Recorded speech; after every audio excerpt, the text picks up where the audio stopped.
조금 보충해야 될 것 같아서 한 번 더 노아의 이야기를 가지고 섰습니다. 특별히 지난주에 마무리를 좀 급하게 하면서 사명이 우리로 하여금 구원을 완성하게 한다. 사명을 잘 감당함으로 인해서 우리에게 주셨던 구원을 완성해 간다라고 했는데, 여기를 좀 더 설명을 드려야 될 것 같아서 말씀을 드립니다. 사명을 감당하는 것, 즉 노아의 얘기로 가면 하나님이 이제 물로 세상을 쓸어버려서 호흡 있는 모든 것은 다 죽게 될 건데 너는 방주를 지어라 라고 하나님이 말씀하셨죠. 즉 노아에게 살 길이 열린 것입니다. 그러니까 노아는 지금 구원을 받은 것이라고 말씀드렸죠. 그러나 방주가 아직 완성되지 않았으니까 그 구원이 온전히 이루어진 건 아니에요. 아직 완성된 건 아니에요. 방주를 지을 때, 그리고 방주 안에 들어갈 때 구원이 완성된다라고 할 수 있습니다. 그런데 그러면 노아가 직접 방주를 지금 짓고 있습니다. 그러면 이 사명이라는 것을 우리가 감당함으로 인해서 구원을 얻는 근거, 구원을 얻는 공로가 될 수 있느냐라는 것이죠. 절대 그럴 수 없습니다. 우리가 하나님 앞에 어떤 사명을 감당했기 때문에 구원받는 거 아니에요. 이거는 헷갈리시면 안 됩니다. 그러면 도대체 사명을 감당함으로 구원을 완성해 간다는 게 무슨 의미냐? 지금 노아가 방주를 짓는데, 여러분 노아가 몇 년 동안 방주 졌어요?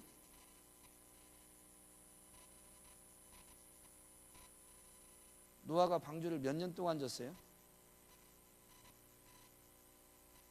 네? 그냥 100년이라고 합니다. 100년 보통. 정확진 않지만. 근데 왜냐하면 노아의 세 자녀는 셈과 함과 야벳을 일컫는데, 그 아담의 족보에 보면 셈, 함, 야벳을 언제 낳았는지 얘기가 없어요. 그리고 창세기 6장으로 가면 창세기 5장에서는 그래서 노아의 족보에서 노아가 500세 때 셈과 함과 야벳이 있었다고만 이야기합니다. 500세 때 셋을 쌍둥이로 낳은 게 아니죠. 그런데 이 셈, 함, 야벳이 있었다고 500세를 일컫고, 그리고 6장에서는 그 셈과 함과 야벳, 그리고 그의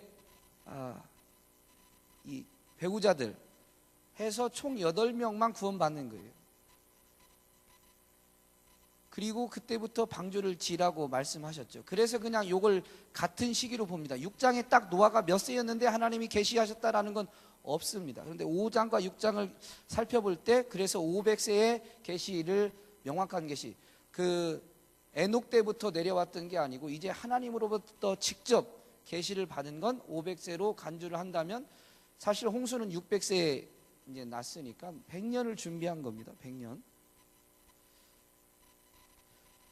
100년을 준비하는 동안 노아가 어떻게 준비를 했을까요? 오늘 찬양이 설교랑 연관된다고 그랬는데, 방주를 짓는 설계도를 누가 줬어요? 하나님이 주셨습니다. 그리고 방주를 지으면서 이렇게 큰 방주를 짓는 동안 노아가 지쳤을까요? 안 지쳤을까요? 지쳤을까요? 안 지쳤을까요? 저는 아마 힘들어가지고 그만두고 싶은 마음이 참 많이 들었을 것 같아요. 그런데 분명히 물로 심판한다는 하나님의 음성은 확실히 들었고, 계시는 들었으니까 오늘은 힘들어서, 오늘은 지쳐서 더 이상 할 수 없어가지고 하루 이틀 3일을 일을 싹 놨다가도 홍수가 내리기 전에 방주를 져야 된다는 것이 다시 깨달아지면 도전하는 거죠. 이렇게 해서 방주가 완성되고 600세 때 홍수가 내립니다. 하나님이 너 600살 먹으면 홍수 내린다고 먼저 말씀하시지 않았습니다. 무슨 말인지 이해되세요? 우리가 그걸 완성했기 때문에 홍수가 내려서 우리의 공로로 구원받는 게 아니다라는 것이죠. 이 사명은 그러면 어떻게 구원을 완성해가는 은혜냐? 사명을 누가 주셨다고요? 하나님. 그리고 그 사명을 감당할 때 하나님의 심판이 분명히 있다라는 것을 계속 되새기는 거예요. 방주를 지으면서 이걸 하나님이 지금 지으라고 명령하셨고 방주를 완성하고 나면 하나님의 심판이 분명히 있을 것이다 라는 것을 계속 되새기는 거예요. 사명이 우리로 하여금 구원을 완성해가는 은혜다라는 것은 바로 이겁니다. 하나님 분명히 존재하시고 하나님 살아계시고 하나님의 심판이 있다는 것을 우리로 하여금 생활의 현장에서, 방주 짓는 게 100년이면 그의 삶의 자리에서 방주를 지으면서, 즉 사명을 감당하면서 노아는 뭐를 생각하냐면 하나님의 살아계심과 하나님의 심판이 있음을 계속 리마인드하는 거예요. 되새기는 거예요. 그리고 그러면 하나님의 심판이 있고 이 심판에서 이 방주가 나를 건져줄 것이다 라는 것이 되새겨지면, 방주를 짓다가 지쳤다가도 다시 방주 짓기를 시작하면 그 사람은 마지못해 할까요? 다시 열정적으로 감사함으로 할까요? 여러분, 사명은 그런 것입니다. 우리가 지칠 수 있습니다. 하나님이 주신 사명이 때론 일로 다가와서 우리로 하여금 지치게 만들 수도 있지만, 하나님의 살아계심을, 그리고 그 살아계신 하나님이 분명히 심판하시는데, 나는 이 길을 가는, 나는 이 길을 나로 하여금 가게 하시고 이 길을 가는 나는 하나님이 반드시 구원해 주신다, 건져 주신다라는 것이 되새겨지면 그 길을 가는, 즉 사명을 감당하는 것이 감사가 된다라는 것이죠. 그래서 바울은 빌립보서 2장에서 두렵고 떨림으로 너희 구원을 온전히 이루라라고 말씀하신 건데, 그 두렵고 떨림은 여러분 하나님을 향한 경외함입니다. 하나님 살아계시고 심판이 분명히 있다는 이 두려움. 그런데 하나님이 이 길을 가기만 하면 나를 건져주실 거라는 그 떨림. 이 길을 벗어나면 안 된다는 것 때문에 두렵고 떨림도 있지만, 이 길을 가면 건져주신다는 떨림, 설레임, 이게 공존하는 것이죠. 사명은 그런 것입니다. 사명 감당하면서 여러분, 하나님이 내게 은혜 베푸시는, 구원해 주시는, 즉 상급 주시는 것이 바라봐지면 사명 감당하는 게 쉽죠. 즐겁죠. 그래서 사명은 우리로 하여금 하나님을 기억하고 하나님을 되새기면서 더욱 하나님의 은혜를, 하나님의 능력을 의지하게 만들기 때문에, 사명은 우리를 구원으로 이끌어가는, 구원으로 인도하는, 구원을 완성해 가는 은혜다라고 말씀드린 것입니다. 제가 미국에 있을 때 이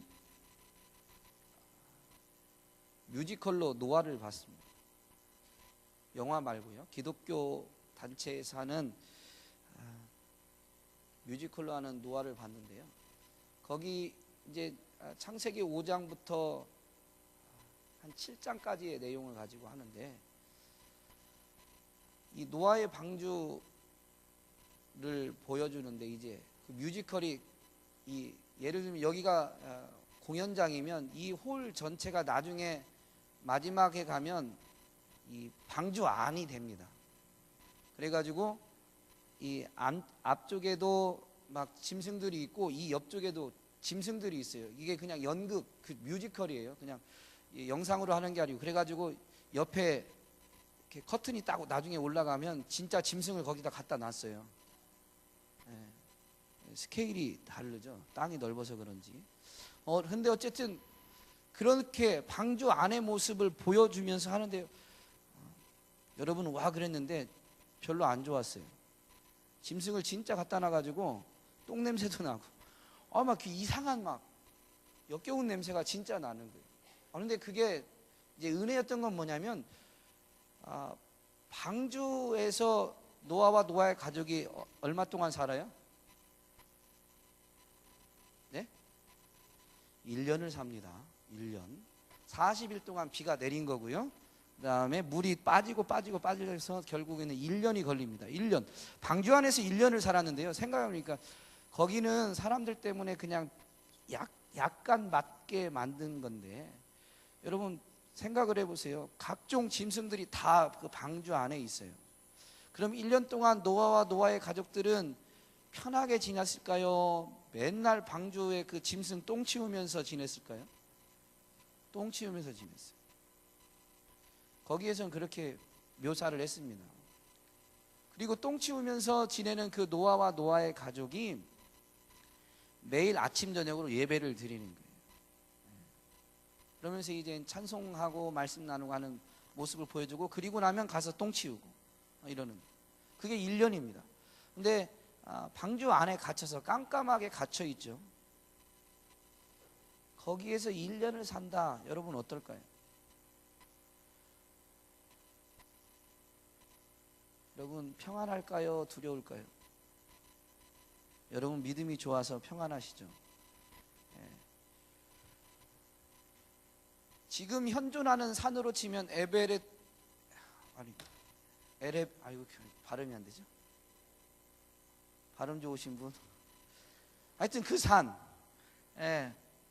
그 산도 물이 잠길 정도니까요. 물이 범람한 거예요. 그래서 거기를 묘사하는데요. 때로는 이 배가 노아가 조종했어요? 그냥 떠다녔어요? 떠다녔어요.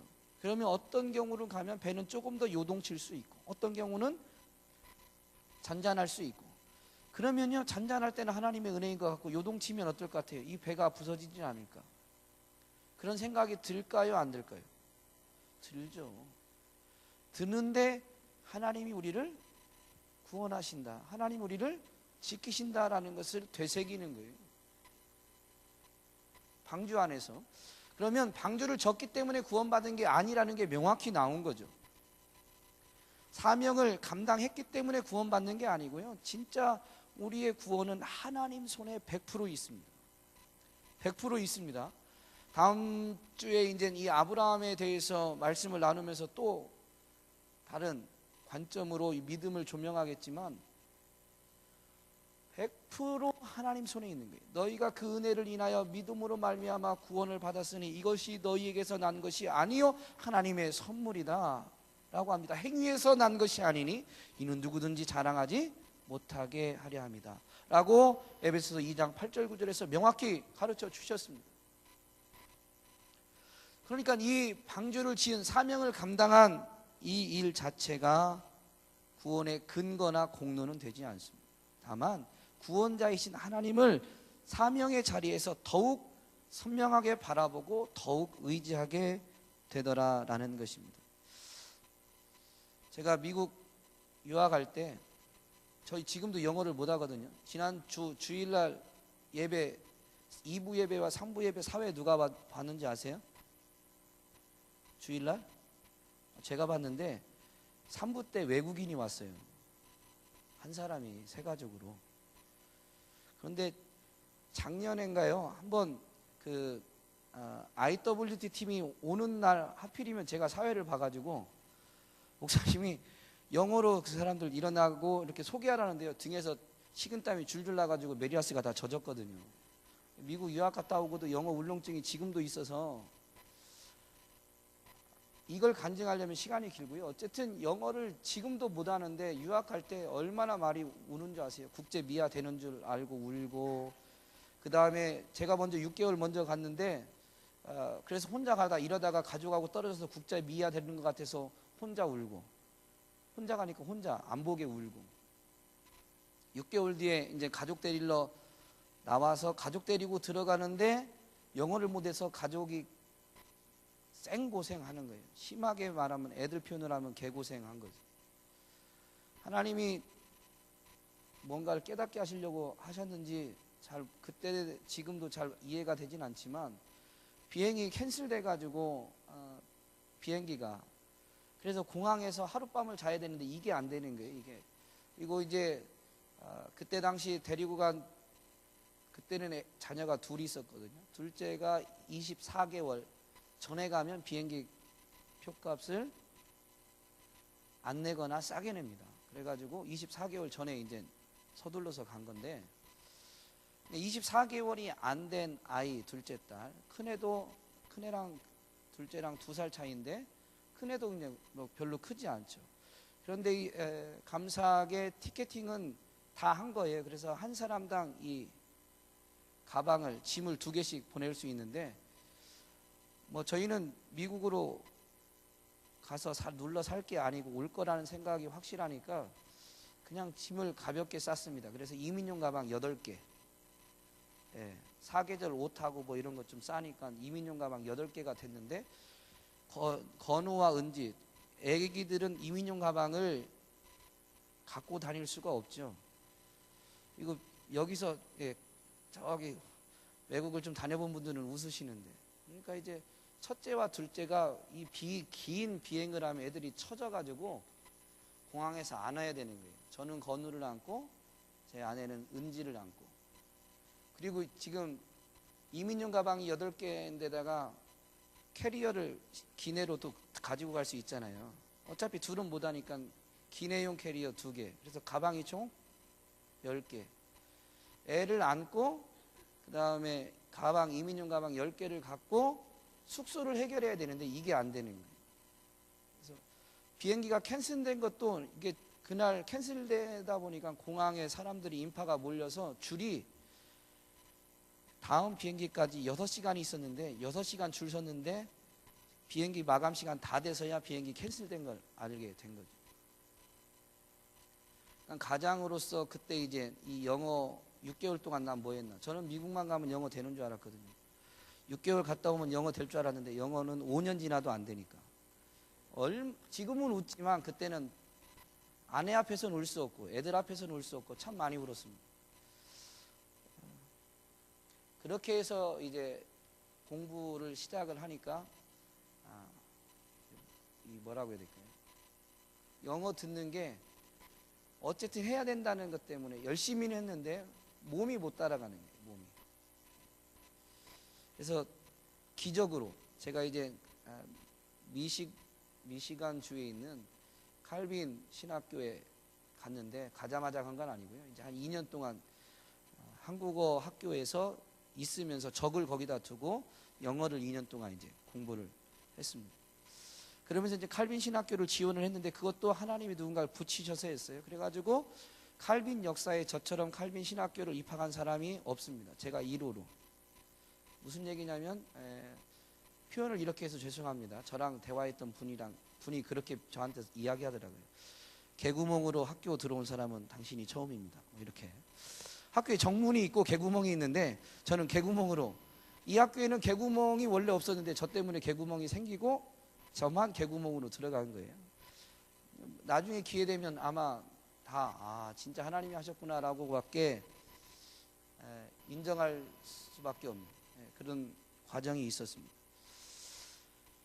근데 어쨌든 그 원서를 넣고 제가 쓴 것도 아니고 누군가의 도움으로 원서 쓸 실력이 안 돼요. 그래서 접수하고 났는데 학교에서 이제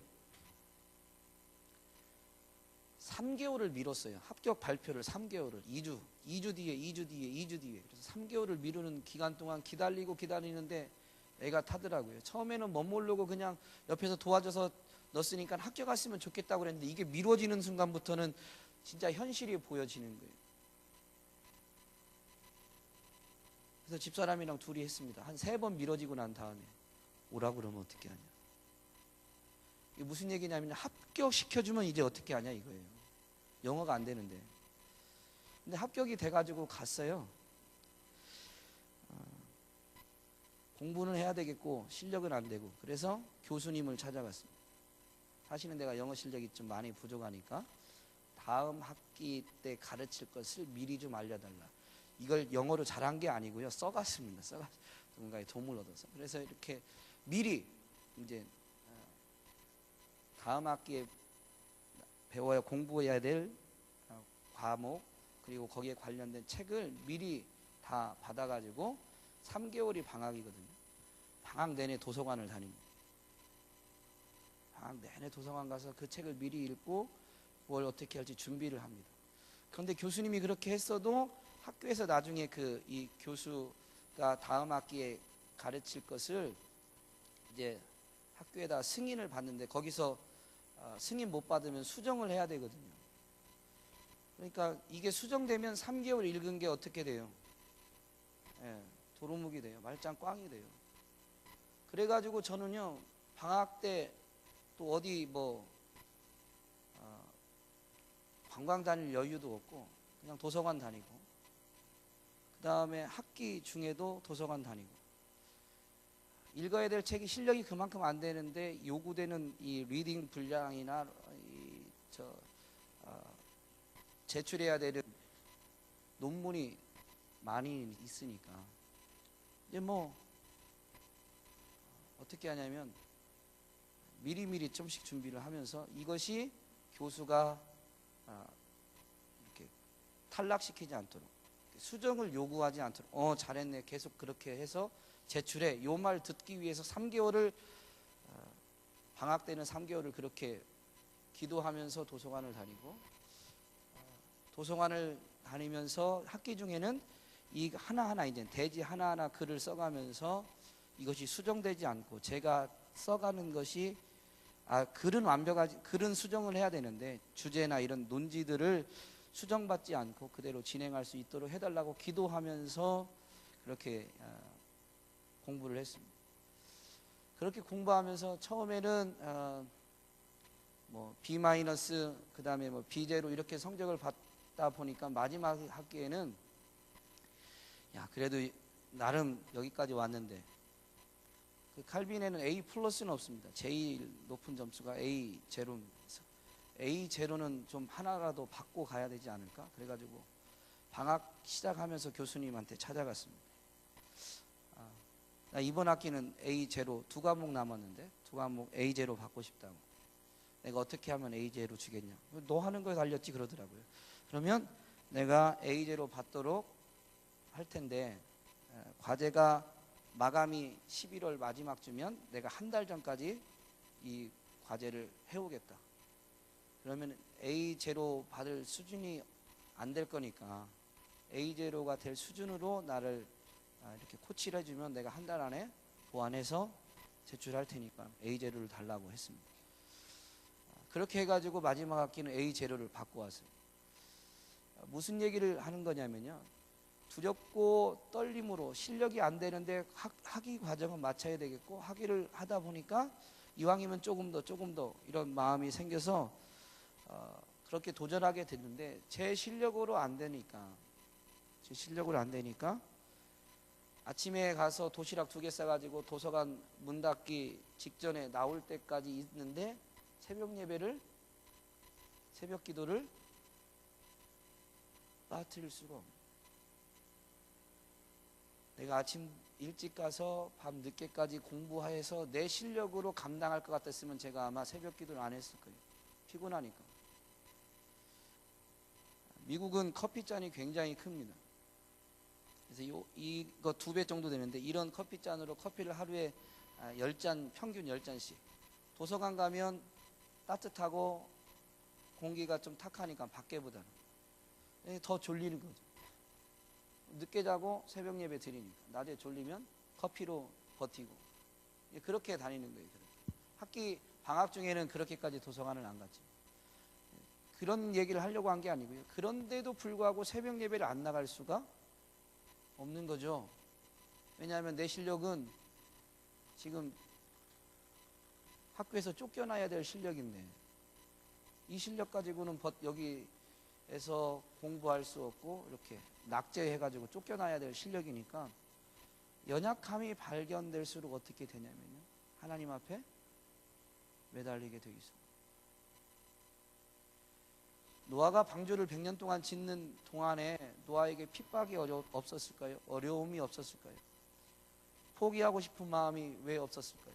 그런데 그때마다 이것은 해야 되고 마음은 주저앉을 때 인생은 결국 어떻게 되냐면 그 상한 마음을 가지고 하나님 앞에 나아가게 되어 있는 거예요.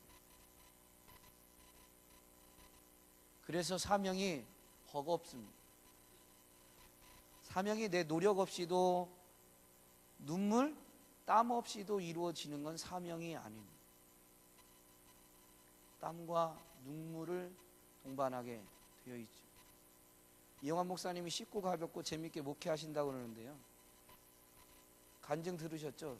훈련 연단 받으실 때 가슴이 멍이 들 만큼 밤이 지새도록 기도하셨다고 그랬습니다. 아픔이, 눈물이 거기 뿌려졌고 그걸 통해서 이제는 힘들고 어려운 일이 왜 없겠어요. 그런데 다만 힘들고 어려운 일이 나타날 조짐이 보이면 먼저 기도해서 하나님 앞에 맡기니까 그것을 내 힘으로 온전히 감당하지 않고 하나님의 은혜로 그것을 이겨가다 보니까 쉽고 가볍고 재밌다라고 말씀하시는 것입니다. 여러분의 사명은 뭡니까? 지난주에 말씀드렸는데 뭐라고요? 말씀에 순종하는 게 사명입니다. 그런데 하나님이 너희를 향한 나의 뜻은 이것이다 라고 명확히 가르쳐 주셨습니다. 뭐라고 그랬죠?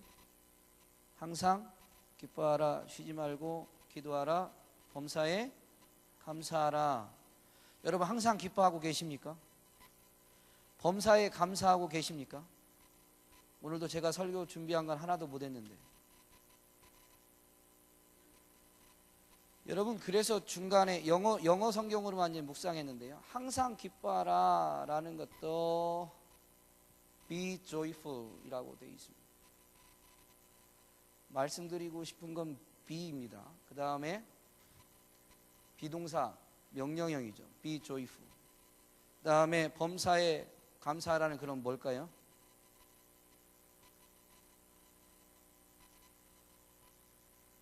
be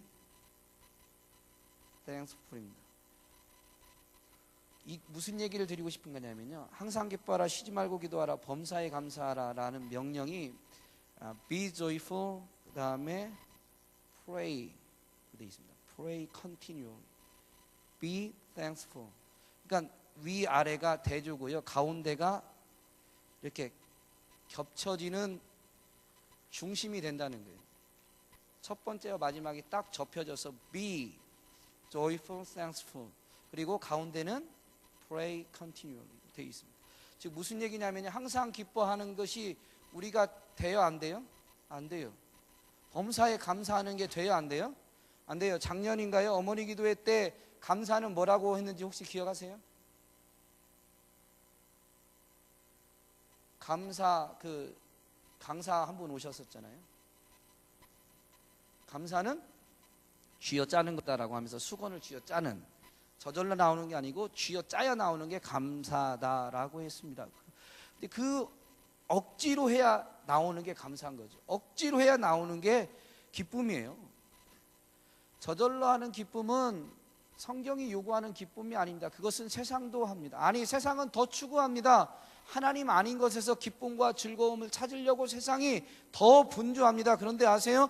하나님 외에 다른 것에서 기쁨과 즐거움을 찾으려고 하는 모든 것이 다 죄요, 우상 숭배입니다. 돈이 우리에게 즐거움을 줍니까? 그러면 돈을 즐거움의 근원으로 삼는 것, 돈이 우상 숭배하는 것, 돈을 우상 숭배하는 거죠. 돈을 가지고 즐길 수 있는 것, 그것으로 인해서 우리의 기쁨을 삼는다면 그것이 죄입니다. 현대인들에게 무서운 죄 중에 하나가 뭔지 아세요? 쇼핑입니다.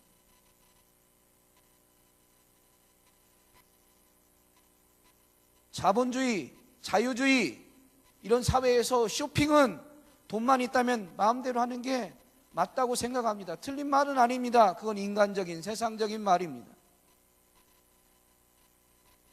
욕심이 잉태한 즉 죄를 낳는다고 했으니까요. 욕심에 이끌려서 지금 쇼핑하고 있다면 죄인 거죠. 쇼핑을 통해서 안식을 얻고, 쇼핑을 통해서 만족을 얻고, 쇼핑을 통해서 즐거움을 찾고 있다면 쇼핑하는 것, 욕심에 이끌린 쇼핑은 죄입니다. 이것이 죄인가 죄가 아닌가 기도하고 쇼핑해 본 적 있으세요? 저는 없습니다. 여러분한테 드리는 게 아니고 저도 그렇게 없습니다.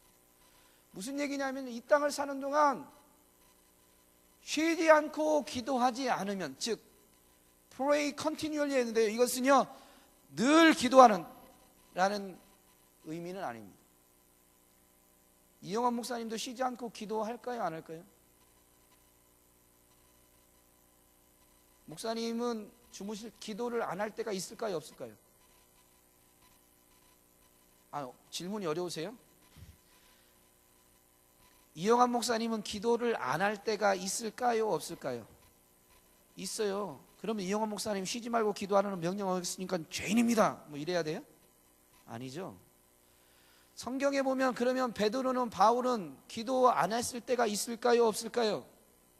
있어요. 그럼 여기서 쉬지 말고 기도하라는 것은 정말로 쉬지 않고 항상 태어나면서부터 죽을 때까지 기도하라는 의미가 아닙니다. 사도행전에 보면 초대교회 사도들이 이렇게 되어 있습니다. 제9시 기도 시간에, 제9시 기도 시간에.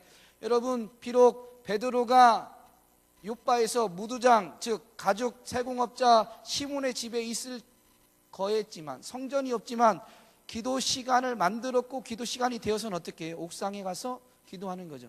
기도 시간, 여러분 기도 시간을 정하고 그것을 건너뛰지 않는 것이 continually, 끊임없이. 그리고 그것이 끊임없이 기도되다 보면 그 끊임없이 하는 기도의 이 텀이 훨씬 더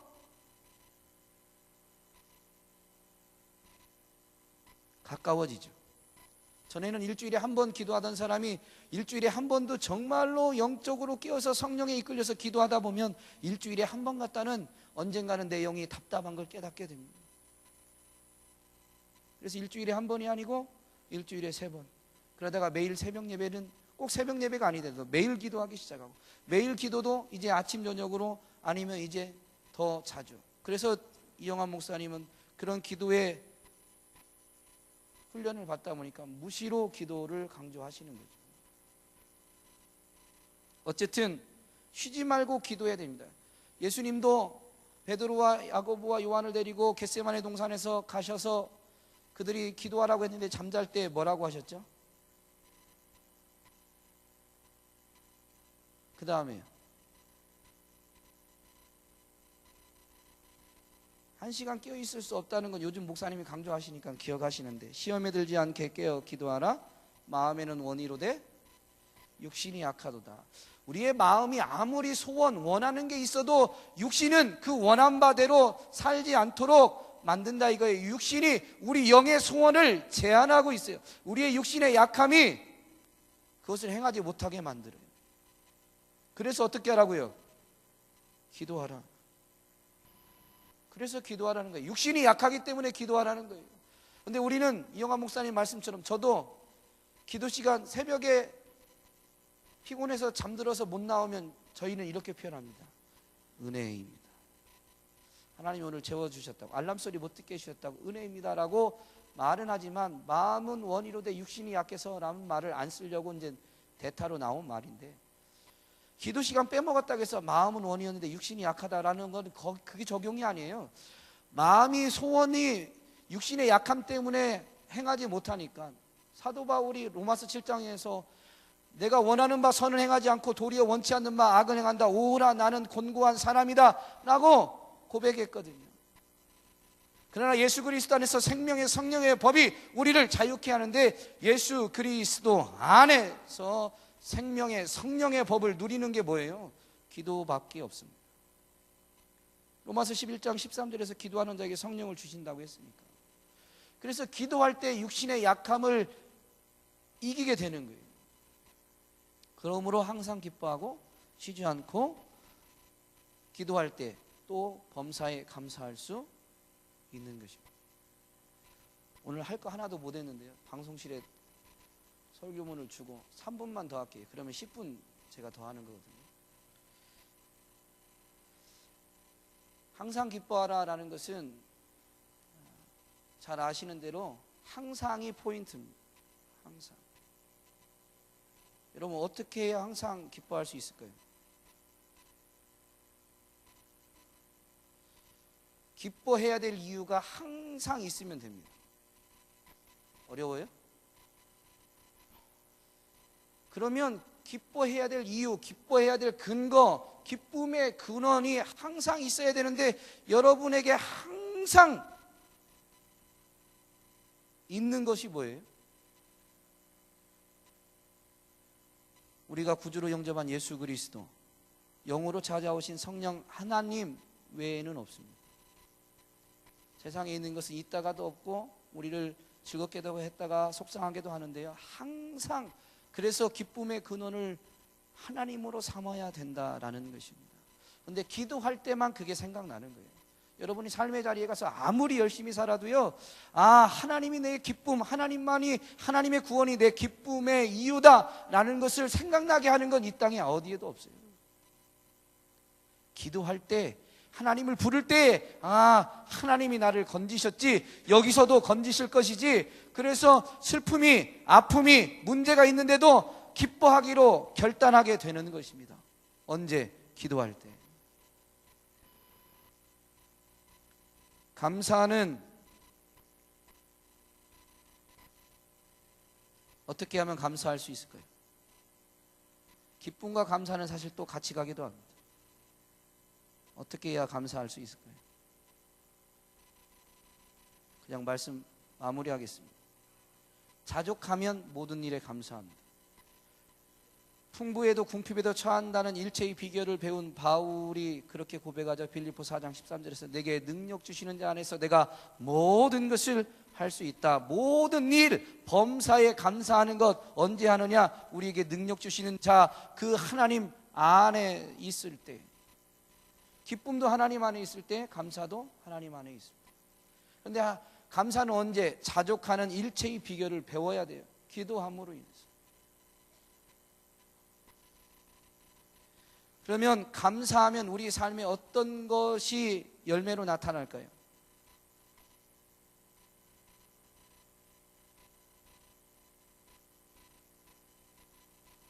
항상 기뻐하고 범사에 감사하면 우리 삶에 나타나는 열매가 있어요.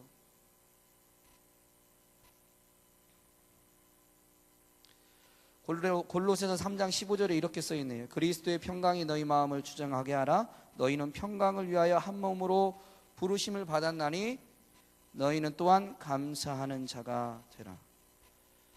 평강이 누려지고, 즉 삶의 모든 관계에서 평강이 누려지고 그로 인해서 하나됨이 확인되는 것, 우리가 감사하는 자가 될 때 나타나는 것입니다. 그래서 로마서 12장 17, 18절에서 특별히 이렇게 가르쳐 주죠. 할 수 있거든 너희로서는 모든 사람과 더불어 화목하라.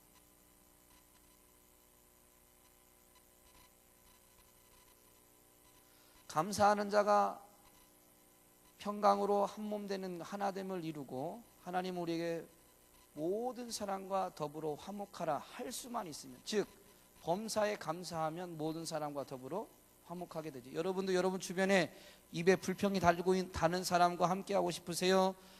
작은 것에도 고맙습니다, 감사하는 사람과 더 교제 나누기를 원하세요? 물어보나 마나. 화평케 하는 자는 복이 있나니 그는 하나님의 아들이라 일컬음을 받는다라고 했습니다. 여러분, 복음전도 해야 됩니다. 입술로 예수 믿으라고 선포해야 됩니다. 그런데 우리가 항상 기뻐하고 범사에 감사하는 모습 없이 우리의 입으로만 예수 믿으라고 해봐야 울리는 꽹과리가 될 수 있습니다. 우리의 입술이 좀 어눌해도 그저 예수 믿으세요, 예수 믿으면 좋아요라는 말밖에 선포하지 못한다 할지라도 항상 기뻐하고 범사에 감사하는 삶으로 주변 사람들에게 빛을 비추다 보면 그들이 먼저 압니다.